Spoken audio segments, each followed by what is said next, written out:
Dan, what up? Hey, great to see you guys. Hey, Dan. Likewise. It's funny. I was hanging out in the Box One offices last week, and someone Nice. was mentioning Nascent, and I was like, "Are we talking about the same Nascent?" I had no idea that you guys were like a sister organization with them. That's awesome. Yeah, they're pretty great. Yeah. So Dan's a co-founder of Nascent, early stage crypto venture firm with a pretty impressive portfolio, including Morpho, Athena, Initia, Optimism, EtherScan, and many more. A lot of the big names in DeFi, really. So, Dan, I'm curious to start off just talk about how you navigate investing in DeFi today. I think it's the most established category in crypto. It's hyper competitive, and from my unsophisticated eyes, I think so many of the products just look the same. So I'm curious how you've been able to see the potential of Morpho to take a big chunk of the lending markets, or Athena to take a big chunk of stablecoin markets. Yeah, well, first of all, thanks for having me. I would say that DeFi has evolved a lot over the last few years, right? When I first started investing, and I think the first DeFi investment I ever made was when I was at IDEO Colo Ventures. We invested in, I think it was 2019, maybe even 2018, in Instadap, which is now doing the Fluid Dex. And back then, I think it was find a team that like knows crypto. They can write good Solidity contracts. They've got some understanding of finance, and let's just get these primitives on chain and start getting people being able to do anything in a decentralized manner, semi-decentralized manner on chain. And now I think we've really seen there are two kind of major categories of DeFi protocols. There's DEXs for trading, and then there's kind of borrow lend. And there's different flavors of that, which are, make different design trade-offs, and make more sense for different users at different times. But those are the two big categories. And I think there is still innovation that can happen in both of them, but it's becoming a lot more marginal. And what's really become important now is thinking about distribution and integrations. And that's not in the case, we talked about Blast and kind of stuff that had happened there. It's not necessarily about integrations with other DeFi protocols, although that can make sense. Now it's become about integrations with fintechs, with TradFi, saying, okay, how are we bringing in the next, not 10,000 users? How are we bringing in the next million users and eventually the next billion users? And if you're not looking at integrations and partnerships that can move the needle in terms of the number of users by at least a million or two, and if you're not looking at integrations that can lead to billions of dollars in additional deposits or trading volume, then you're aiming too low in terms of where the industry is today. And when you're looking at projects at the earliest stage, like how do you judge their potential to get these partnerships and integrations? Yeah, so when we get involved, it typically is very early on, and oftentimes it's pre-launch. And so we're looking to make sure that they understand who they're competing with and who they're partnering with, and who is that initial user that it's going to make a difference to. And we've looked at a lot of stablecoin pitches, a lot of perp dex pitches, and things like that. And I'm not saying that we would never do anything new in those categories, but a lot of them are just really impressive teams, really credible builders. But when I ask who is the user and why are they going to use you, it's like, okay, we're a little bit faster, we're a little bit cheaper, we give a little bit more yield. And I think that marginal 10%, even 100% improvement on some of these things don't actually move the needle. You really need to be 10x better, or be serving users who are currently not using DeFi at all, or who are very underserved by the existing protocols and services. And how have or go ahead, Nicholas. I was just gonna say I was at ECC for the Robinhood announcement, and just yesterday we had this base announcement marrying with Shopify, which is perhaps more on the consumer end than Unlock. I'm curious, does base pay fit into the world of unlocking billions of dollars that's interesting to you, or are you more interested by the Arbitrum deal? And just in general, what do you think about the move to get traditional assets on chain? I think the move to get traditional assets on chain is great.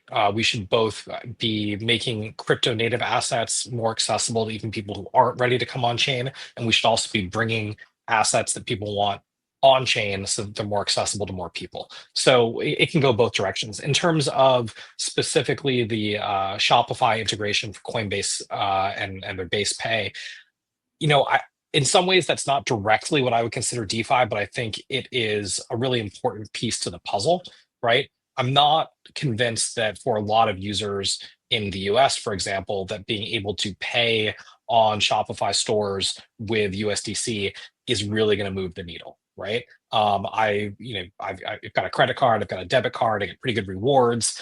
I'm not sure that it actually solves any key pain points for me, but there are people certainly around the world who want to use this, who don't have as easy access to some of these payment tools. And I think that if you are bringing stuff on chain and giving people the ability to make these on chain payments, if those are taking off, okay, people are also holding dollars and holding other assets on chain.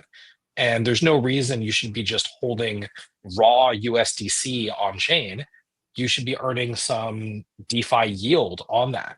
And I think that's if again the space pay stuff really does take off, I think a natural outgrowth of that will be more interest in using some of these DeFi yield products.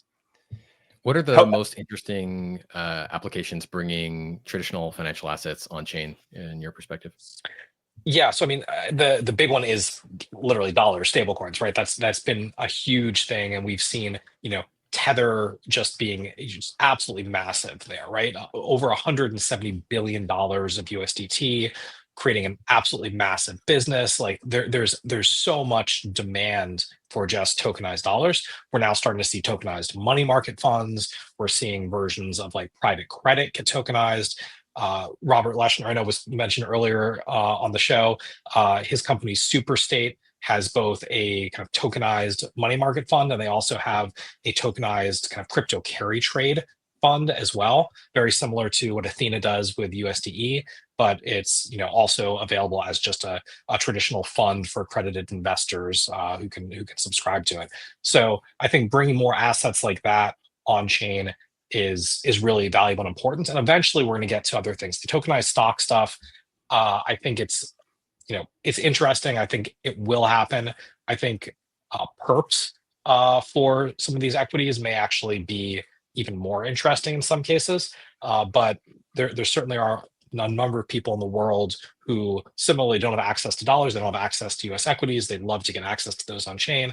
I think there's a few more challenges with making that happen than there has been with stablecoins. But it's great to see that we're moving in that direction. And Robinhood certainly is, I would say, signaling very strongly about that, even if the actual integration today isn't what a lot of us might hope for.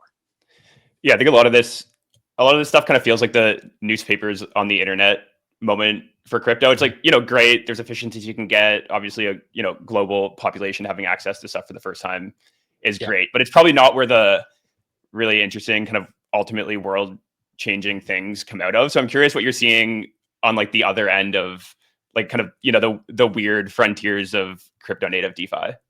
Yeah, I mean, honestly, some of the coolest, like earliest stuff is stuff that like it's not public yet, but I do still think that there's a lot of stuff. I'm super excited about Morpho's V2 announcement and what that's going to enable. We've actually already invested in a team that is building on top of that. I think multiple of our portfolio companies are actually going to be building on Morpho V2 because it's just amazing infrastructure. And I think that we're getting from the place where this peer-to-pool liquidity model for both DEXs and for lending was what enabled us to get DeFi to where it is today. I think we're now starting to get more towards RFQ systems first, and eventually order books, and clearing and settling all of this on chain. That's where we're heading. There hasn't been sufficient liquidity. This doesn't mean that the AMMs and these peer-to-pool models are going away, but it means that we're now ready, and there's big enough institutions trying to do enough volume for enough users that it makes sense to actually get into order book territory finally.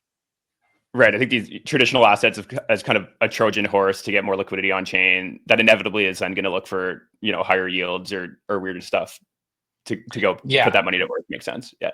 Yeah, but it's going to be, Morpho talks a lot about the DeFi mullet, and I think that's absolutely true. And when I knew we were talking about DeFi and TradFi today, so as you know, Josh, I'm a t-shirt guy, but I was like, all right, I'm gonna put on the polo shirt, right? We're not all the way getting into the suit territory, but that's what's happening right now. I think that's where a lot of the exciting stuff is happening, is like meeting in the middle. It's not the full kind of like Wall Right. Street TradFi thing. It's not full degen like wild on-chain stuff. It's kind of blending the two, and that's where I think we're going to see the next 100 million users come from.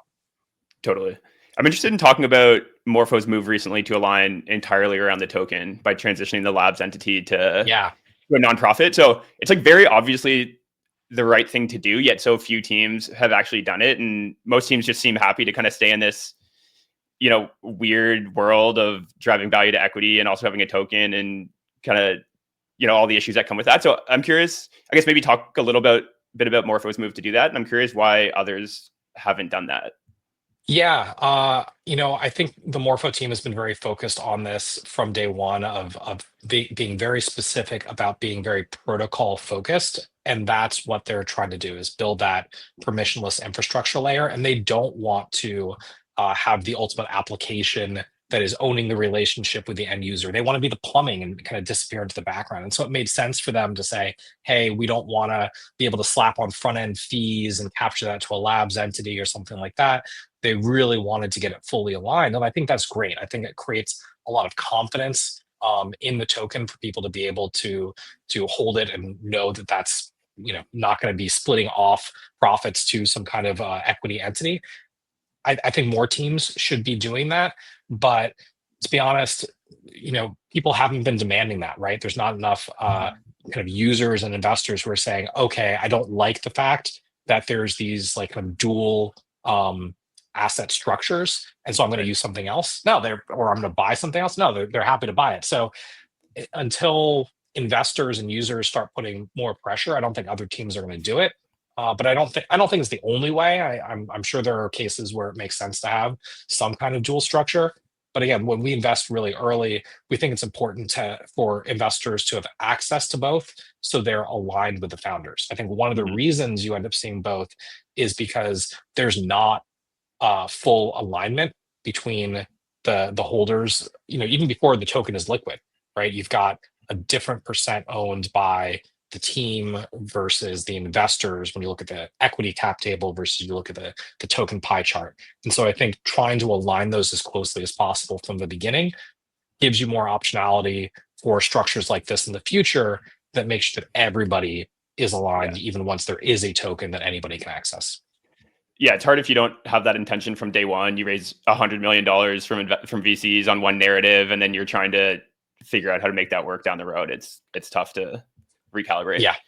Okay, cool. Maybe last question before we let you go. I'm curious. So you guys make both liquid and venture investments, and I guess common wisdom would kind of suggest that we're in the part of the cycle where liquid is maybe more interesting. But I'm curious where you see more asymmetric opportunities today. I mean, we're always looking for venture opportunities with the right teams early stage, right? I think the best founders can crop up and be starting something at any time in the cycle. I do think there's a lot of activity happening on the public market side right now, and so that can be very distracting. I'm lucky that I've got colleagues who are a little more focused on the liquid market, so I can stay very heads down on venture. It's really hard to know exactly where we are in the cycle. I think that for example, when we did the seed round for Morpho, or maybe it was pre-seed round, I don't know what we're calling it, but that was in I think like June of 21. So really, pretty deep into the bull market there. And here's an amazing team that has taken a long time to really kind of get to the recognition, but they've just been at it. And so we're always looking for those exceptional founders who are kind of tuning out the noise and thinking, okay, what's the important infrastructure? What's the important product that doesn't exist yet? And let's start building it now, because we wish we'd started on it a year ago, but we're doing it now, so let's go hard on it now, and the exact timing will sort itself out. Love it. Awesome, Dan. Thanks for jumping on. We'll bring you back on in a few months to check in on the state of DeFi. Appreciate you putting on the colored shirt for us. Yeah, thanks, guys. All right, peace, man.